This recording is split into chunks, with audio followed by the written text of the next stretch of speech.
Got it here, World Pro chainsaw. Looks like a camping chainsaw. 12-volt Allion battery. So it's gonna go in here. Reminds me of like a steel chainsaw. There's a safety right here. This is tighten up your chain. That's cool that you don't need any tools, just whole thing comes out. You see the oil right here tells you to just pour oil onto the chain. Okay, we're gonna lock it back in. I do like it that we can take it apart without any tools.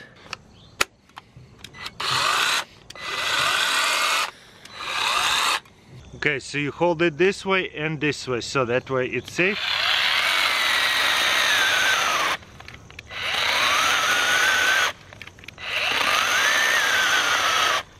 Why is it stopping? Not enough juice?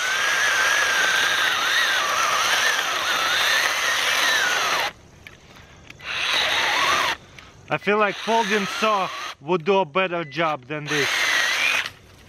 One more time. Okay, now it works in better, but once it's getting deeper, it's not so fast. Wow, this is weak.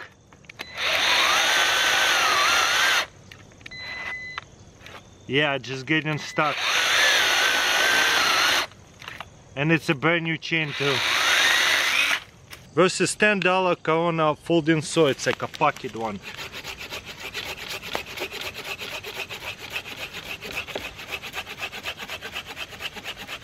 Look at that, it's sitting through so fast. I would say almost the same speed, and it does not get stuck. Maybe utility camping folding saw is a little bit better than mini chainsaw. Got it here rat match. Magnesium on one side and ferrocerium that does a lot of spark on this side. Never seen this kind of design. This is a good brand actually. So as you can see, it's really tiny. You can definitely put it on a keychain. Okay, let's put it to the test. Have over here a little bit of shavings, so I guess what we'll do is shave up a little bit of the, what do you call it, magnesium from one side. Let's see the quality of magnesium, because right now it's shaving off really easily. Now I'll try to put it all together, and this side here usually have protective coat, and wow, it sparks a lot. And we got it on fire. We got on fire, but we didn't get the twigs on fire. Oh, there you go. Pretty nice sparks, and we got this on fire. So magnesium is pretty good, but also sparks are so good to where we can actually get the actual little fat wood on fire pretty easily too. If you don't have fat wood, you can use magnesium. So definitely one of a kind magnesium flint and striker. Never seen this kind of design before.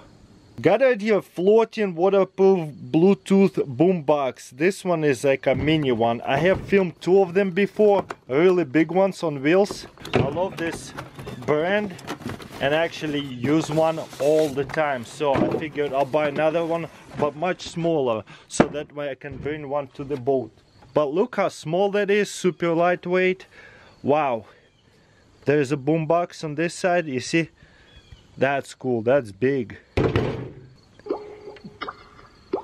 Wow, that's like intro whenever it's on, and lights on and off. You see there's a different light, changing light.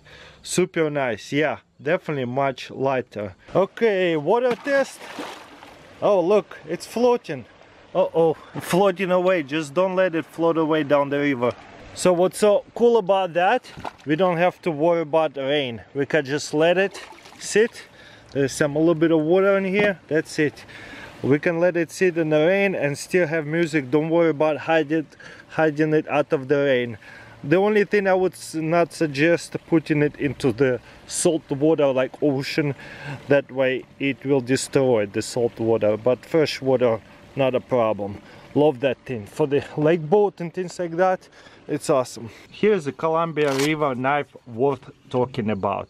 Check this out. So you have right here a knife, and looks like there's a couple blades here and here. Wow. First of all, that design is so beautiful. Look how big that knife. So cool. So looks like a frame lock. Nice. Very soft. Not super easy to like close it, but it's still very smooth, as you can see. I can't believe Columbia River make a knife like that. And then you have a little tiny knife, like unboxing knife, and then another one right here. You just spin it open, and then you have right here 3 knives. How cool is that? Wow.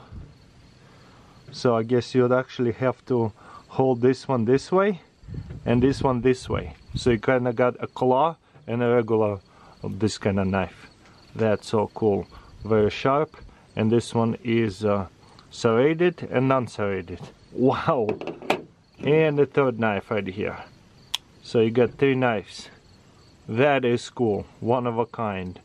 I never seen anything like that. Sometimes I discover vintage knives and I was like, wow, I wish I have found it a long time ago, but it's okay.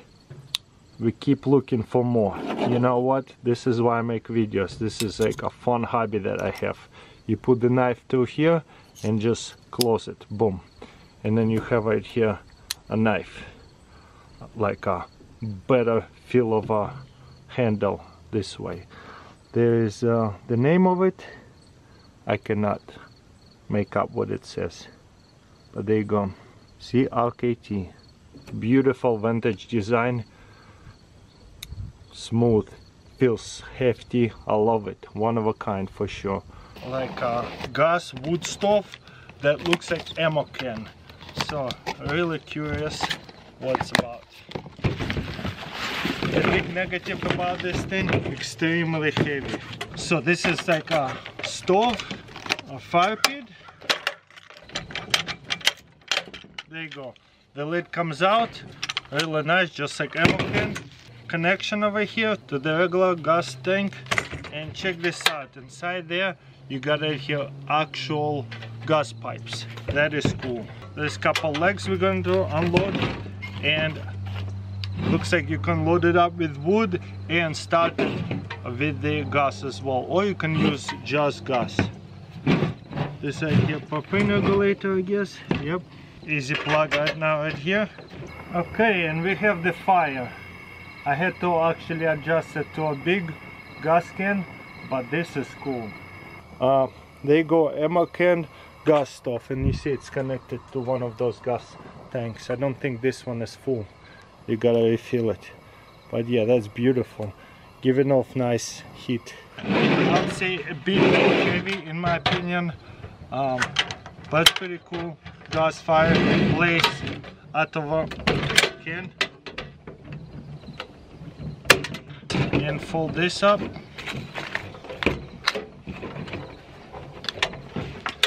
Boom, ammo can.